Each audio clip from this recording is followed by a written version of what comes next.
Oi pessoal, tudo bom com vocês? Hoje eu vim falar sobre protagonismo e cura nos processos dissintônicos do ser. Isso porque está muito na moda se falar em autocura, autoajuda, cocriação, como sinônimos de reprogramações no plano mental que trazem ou trariam benefícios em outros planos e outras camadas da nossa organicidade. Quando a gente fala em autocura, é muito importante desmistificar esses conceitos. A gente não está falando na substituição abrupta do modelo de ciência que, por exemplo, na hora que você se encontra com uma infecção, na hora que você quebra uma perna, você se aloja para esse modelo intervencionista, imediatista e que vai focar nas consequências de sintonia no plano físico. A gente está falando de um modelo de ciência interventivo, não dualista, e que contempla aí uma harmonização entre as camadas da nossa humanidade, entre as dimensões física, emocional, mental e espiritual. Alguns situam isso no chamado paradigma holista ou holístico, e holos lembra todo, nesse conceito grego aí de integração, integratividade. Outras pessoas falam no paradigma quântico, enfim, não importa nesse primeiro momento. O que importa é justamente situar todo esse rol das chamadas terapias alternativas em um novo modelo ou paradigma de ciência. Paradigma é um modelo de explicação científica que coexiste com os demais. Ele não elimina, ele vai naturalmente se impondo ou naturalmente se apresentando diante da possibilidade que ele tem de oferecer respostas em determinados momentos onde a comunidade científica busca por essas respostas.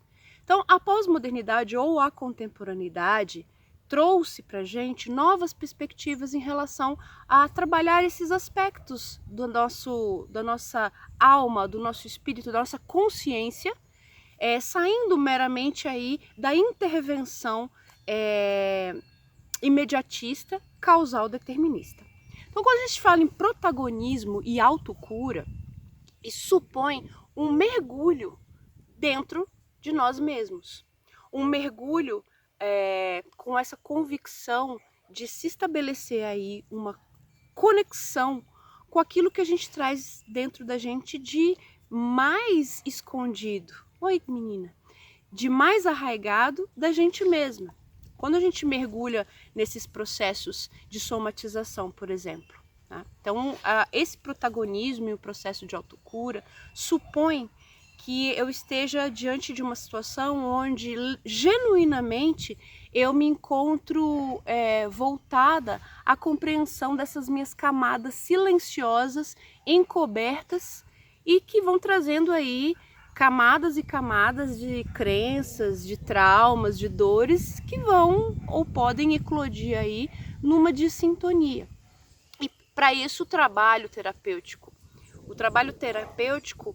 tal qual uma cebola que é disposta em camadas, ele vai trazendo aí o que? Esse desentranhar ou esse descascar das camadas das cebolas para que você consiga se aproximar daquele seu núcleo, seu bulbo, que é o seu estado, sua mônada de consciência, para que a partir daí você possa fazer essa caminhada.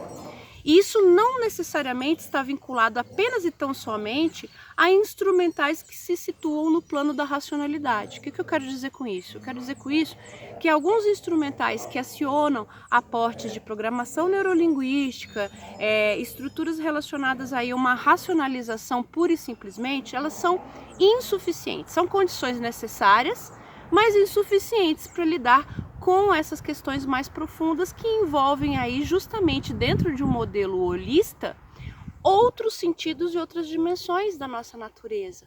Então, protagonizar um processo de cura é, de início, protagonizar uma conexão entre essas dimensões. Eu percebi, por exemplo, em que contexto eu estou com uma dor de garganta. Será que eu falei demais? Será que eu falei menos do que deveria?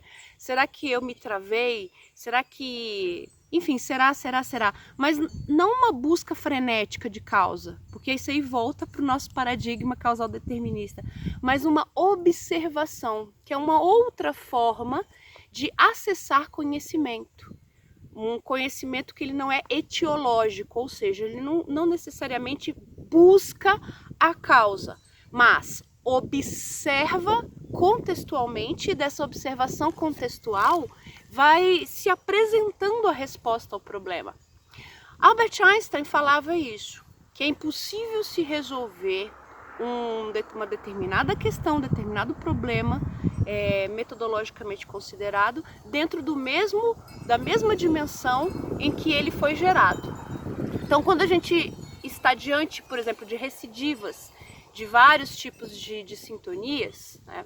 E aqui eu acho mais interessante substituir a ideia de patologia, sintomatologia, por dissintonias, que dentro de um modelo unicista e integrativo é um estado de consciência que plasma aí numa alma e num corpo, numa psique, no emocional, essas discrepâncias entre o que a gente tem de potencialidade e aquilo que a gente não exercitou na potencialidade e que eclodiu, não sendo desenvolvido, nessas discrepâncias entre um estado de um eu superior, de uma alma, e aquilo que a gente apresenta diante dessa tridimensionalidade. Então, um primeiro passo para esse protagonismo é perceber que justamente a autocura, ela não vem diante de um deslocamento da responsabilidade para uma figura externa.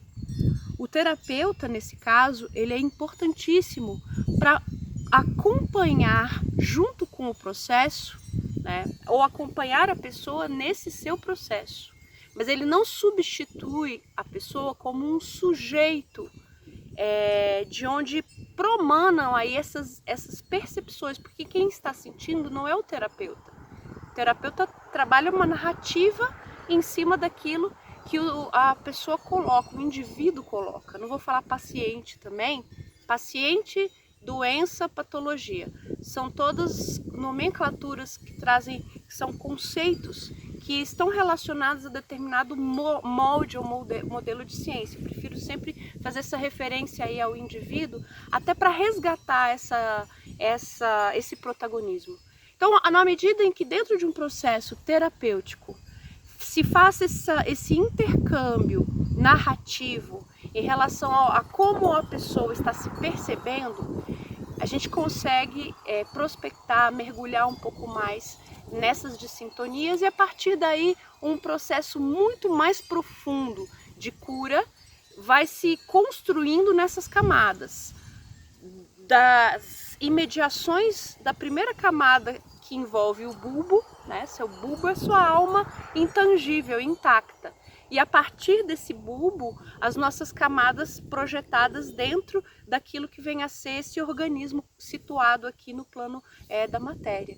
E no plano egóico, enfim. Então todas essas situações, elas vão aos poucos sendo visibilizadas a partir desse processo, onde o indivíduo assume uma responsabilidade em relação às suas questões mais profundas e mais arraigadas. A partir daí, os processos terapêuticos apresentam uma grande chave de abertura de portas para que esse resgate possa ser feito. Nos próximos vídeos a gente vai mergulhar mais nesses instrumentais. Espero que vocês tenham gostado. Se vocês acharem interessante, compartilhem. Um forte abraço.